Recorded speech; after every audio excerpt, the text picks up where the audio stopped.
Good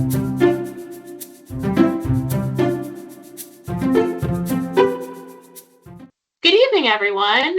Welcome to our first TP Women Fireside Chat for TP Women US 2024. We're here today talking with one of our frontliners, Tahnee Edgerton, and we're going to talk a little bit about Tahnee's journey with TP. So, Tahnee, why don't you take a few minutes and tell us a little bit about yourself? Where are you from and your family? Hi guys, my name's Tahnee. I'm here in Missouri. I have a 8-year-old son, Joshua, and a 2-year-old named Maverick. That is amazing. Congratulations, especially with a little one at home. I'm quite sure you're very busy. Most days. So we'll just jump right in. What inspired you to start your journey with TP, and what challenges did you face in your early days? So I actually came to TP here in Joplin, just looking for something temporary. I knew that teleperformance here was a revolving door. You came, you interviewed, you got hired. So I had been working at a factory making batteries, and they pop in your ears. And I was, driving 30 minutes one way to go to work. And so I came to Teleperformance knowing that I would get hired enough to make it through training until Well, I that found something else. So well, that is pretty interesting. So once you got hired, what type of role did you take with TP? I was hired as an advocate. Okay, and what type of vertical were you in? Were you in healthcare, travel and hospitality, technical support? I was member services for United Healthcare. In healthcare. Okay. What was the tipping point for you from starting as an agent to want to seek more? As you mentioned, you just needed a job, and that's why you started at TP. So, what inspired you to stay with us and want more? Um, it was my team members. Um, my first day of training, my trainer said, Tahnee, where do you see yourself in a year? And I told him that I was going to be in leadership. And he laughed at me, which made me want to do even more. Um, so I had been here, it was September, and we actually had a group going down to Bogota, a group of supervisors going to Bogota as part of a Tiger team. And I applied to be a mentor.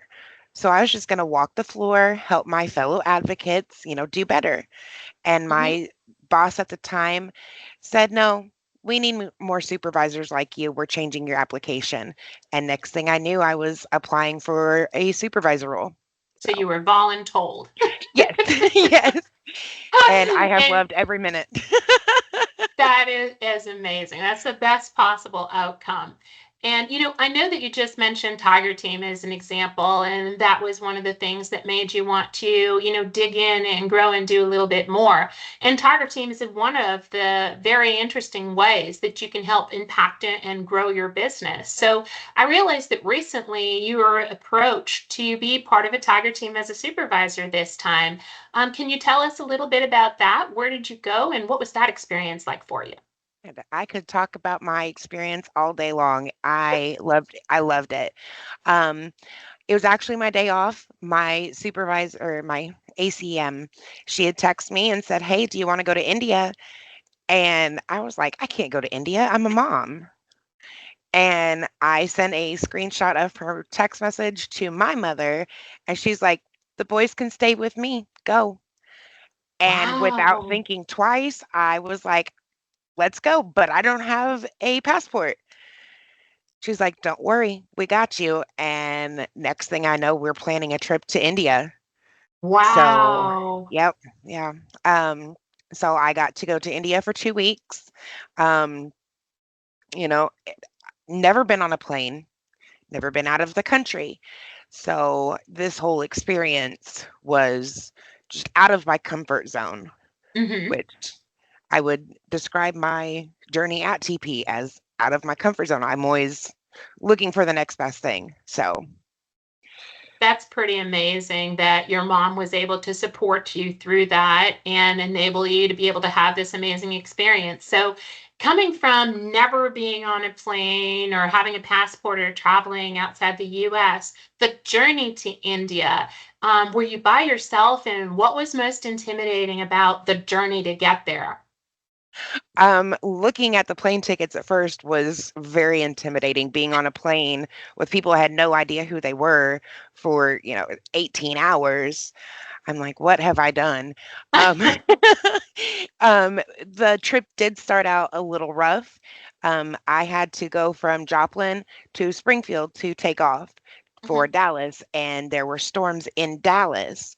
So our plane was getting Oh. delayed. It got delayed like 4 hours or something crazy like that. Um, and we're all on the phone with the airline. They're like, no, we're going to rebook your ticket. And I'm like, okay, but my bag is on the plane. He's like, stay with your bag. Um, my my boss is like, no, you go where your bag goes. Yeah. And I'm like, okay. I probably drove my leadership nuts because not being on a plane ever, not knowing really what to do, I'm like, Mhm. messaging them at all hours of the night. Um, and they're like, no, you go where your bag goes. Okay. Mhm. So Mhm. we finally got to Dallas, and um, the line to rebook our next flight was insane. The Dallas airport was huge. And there are multiple sections of this airport with the same airline, and they're like, no, you go here, you go here. So I definitely got my steps in. Um, Once I got on the plane, it was great. One thing I was worried about was the turbulence. Mhm. Um, and they're like, you're fine. There's been no reported crashes for turbulence. I'm like, okay. And thankfully, I did have an airline that had Wi-Fi. So I'm like, people are checking on me. How are you doing? When I got to London, that Mhm. was amazing. I was really hoping that my plane would be delayed overnight there, just so I could go sightseeing. Um, but the customs was very intimidating for me. Really? Um, you have to ride a bus to the next terminal.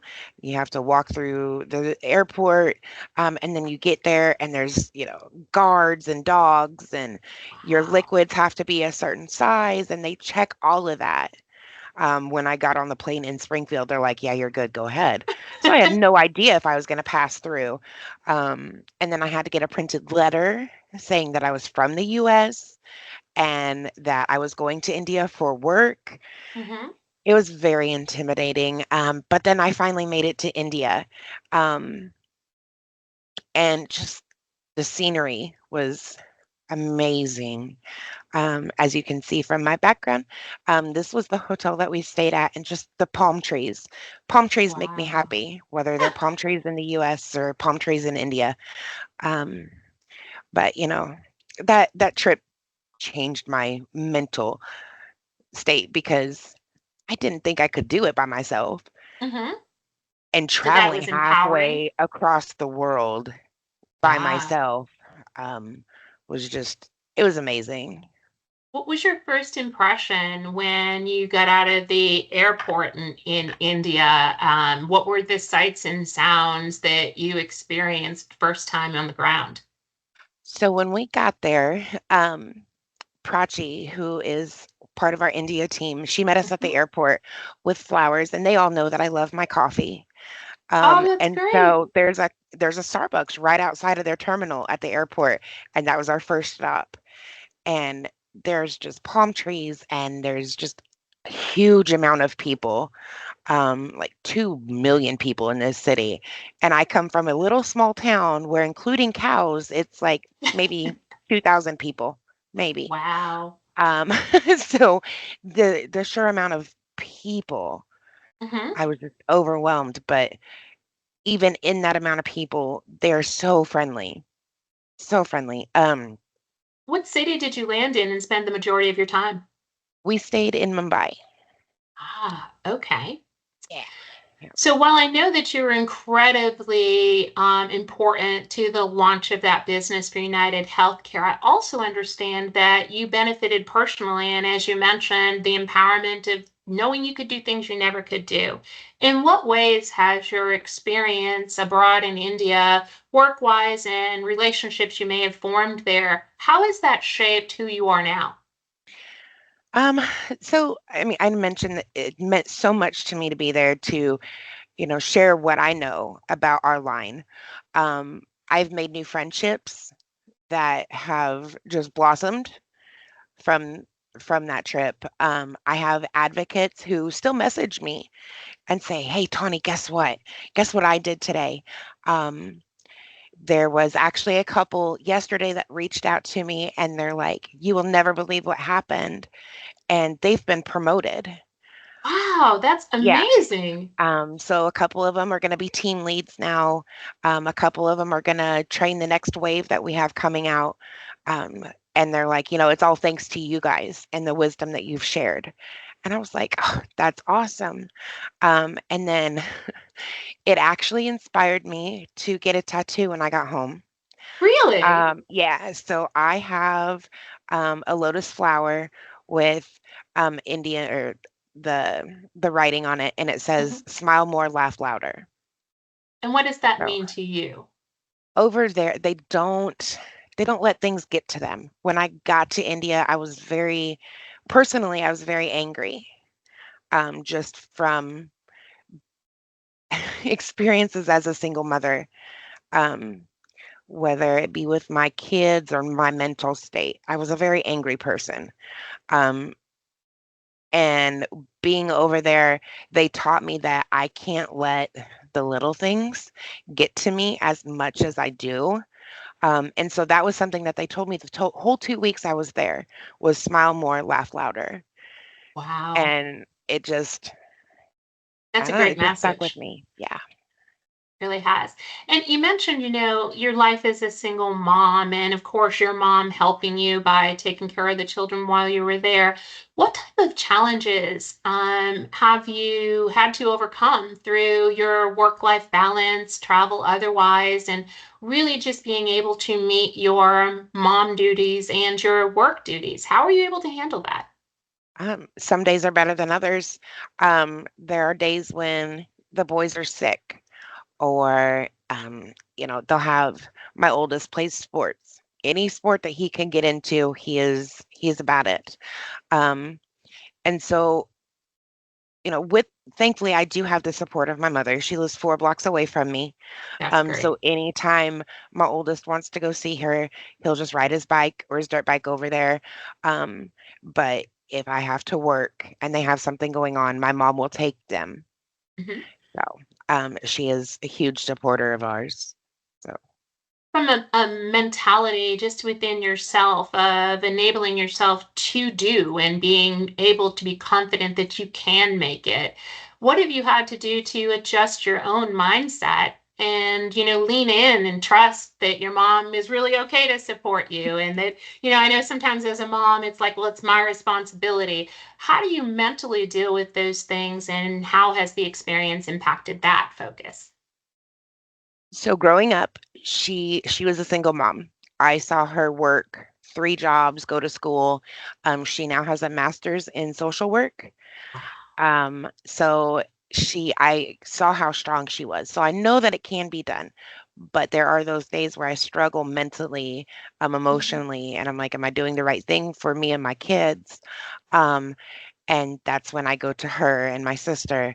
My mom has, that master's, so she is my counselor. I bounce Yes. I bounce everything off of her. So I am very, very lucky to have that kind of relationship with my mother. That's a special relationship to have for sure, and especially when she has that lens to be able to help talk through those things from a social aspect with you. What type of advice would you give to new leaders that are coming up or new employees that may not think that they can do? What type of advice would you give folks as they step into their journey with TP? Be open to change, find your inspiration, and venture outside your comfort zone. Um, each interaction that you have, take and build off of that.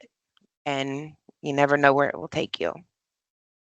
Being open-minded is really the keys to the kingdom when you think about it, and being willing to try new things, right? And that definitely can open up your perspective, even from a cultural standpoint. When you were in India, did you get to experience any type of culture or events, food? What did that look like for you in your journey? We got to experience a whole lot. While we were there, it was their Holy Festival, which is the beginning of spring. I believe when we looked it up, it said it was a celebration for the arrival of spring, and the blossoming of love. Oh, is that the one with the Um, color packets that yes, did you get to they. participate in that? Oh, we did. We did. The hotel that we stayed at had a huge celebration, music, food, Wow. and they ground up flower petals into Mhm. different colors, and then you get to throw it at each other. And so you come out just covered in different colors, and it is amazing. It doesn't taste so great. Um, one of the ladies that was with us, um, we were just having fun, and she threw it, and it went right in my mouth. I was like, it was that dry. Yeah, it smelled amazing, didn't taste so great.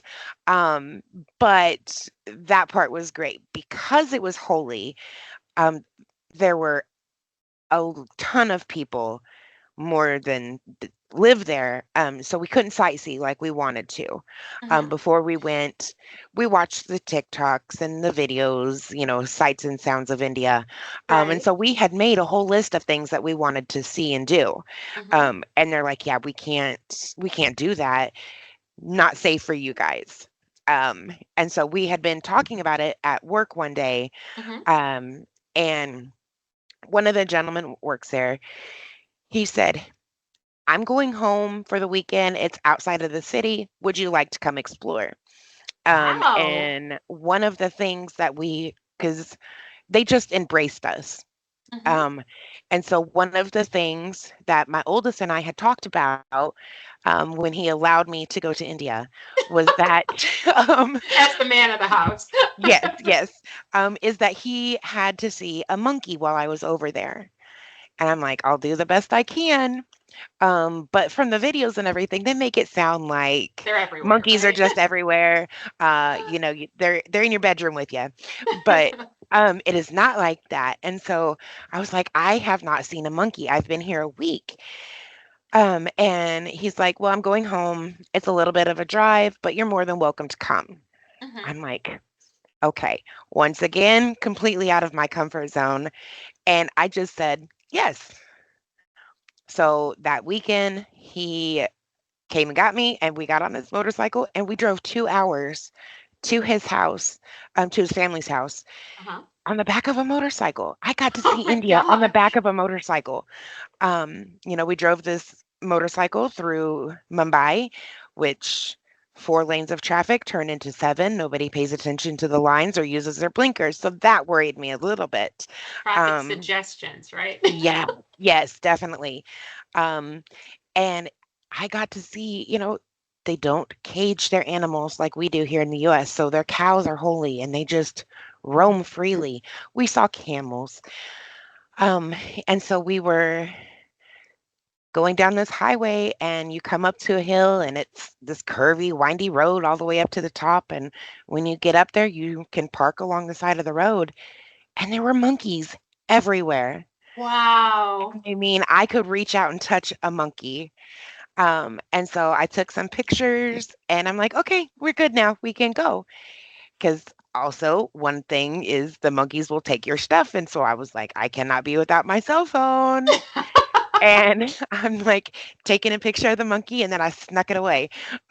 So he's like, are you okay? I'm like, yeah, I'm just a, crazy American. But getting to his hometown, we ate all kinds of different foods. And my food palette is very, simple. I like Mhm. pasta, and I lean more towards like an Italian Mhm. Mhm. pace. And they use all kinds of spices in India, and they definitely opened up my palate, which gave me a little tummy ache, but just exploring that culture Yeah. was amazing. And his family embraced me. They wanted to know more about the US. Wow. Um, yeah, it was amazing. So being able to see India from the back of a motorcycle Mm-hmm. and just taking in the real India and not the tourist attractions was so much more than I could have imagined. All because Well, I was didn't think twice about it. I just yeah. sometimes when you say yes to what you're afraid of, the outcomes are amazing because you unlock potential you didn't know was there. Yeah, So it you changed mentioned me. how spicy the food was, and I can imagine in Joplin, it's more of your basic meat and potatoes palette, right? So, Yes. what was your favorite type of food that you were able to eat while you were in India? Oh goodness. I mean everything was delicious because they use all kinds of different spices. Hmm. Um like actual spices, not the stuff from the store. Oh, yeah. Um so it's fresh and it's hearty. Um I can't really pinpoint it to one thing. They use a lot of rice, and that was Hmm. good. Um, because we didn't speak the language, Hmm. we basically had our friends go up and order us food. So you So were they could have totally brought it. trusting Yes, of whatever they came back with. yes. They knew that I like chicken, and I didn't like a whole bunch of heat spice. Hmm. So they kept things on the mild side, but we were fully transparent with them and trusted them completely with our choices there. That is very, very cool. So, is there anything else in summary of your experiences, both with TP as a leader and with being able to step out of your comfort zone? Are there any parting thoughts that you want to share with our TP women's group? I mean, don't get discouraged. Be open, be honest. Um, Sometimes that is a fault of mine, but because of being open and honest, my journey at TP has been amazing. There have been highs, there have been lows, but stick it out, and your family will help you along the way. Well, thank you so much. And we are so thankful to have you as part of our TP family and our part of our TP women's group. Thank you so much for being vulnerable and sharing your journey with us. I think it was amazing to be able to hear it from your perspective. And as you hear the back or see the back end of India through not just a tourist eyes, but really that of a local and how important that was to you. So, thank you again for being vulnerable and sharing that time with us today. It's been a pleasure to have you with us, and I hope you have a fabulous rest of your day. Thank you, you too. Thank you. Bye bye.